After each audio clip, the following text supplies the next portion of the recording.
দিদি দিদি, আপনার মতে বিয়ের পর সব থেকে বেশি কম্প্রোমাইজ কে করে?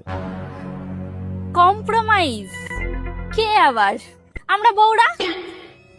আমাদের ঘুম থেকে উঠতে হয় ভোর 5টার সময়, কিন্তু এই মহাশয়রা ড্যাং ড্যাং করতে করতে বেলা 12টার সময় ঘুম থেকে উঠে।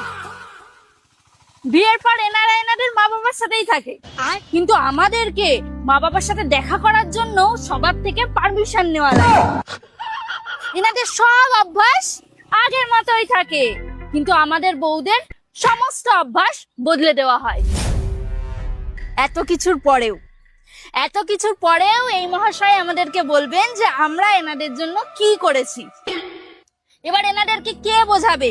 পশু থেকে মানুষ আমরা করেছি, ছাত্রী থেকে ঘষে মজে স্মার্ট আমরা করেছি, যাদেরকে রাস্তার কুকুরও পাত্তা দিত না তাদেরকে সম্মানীয় আমরা করেছি।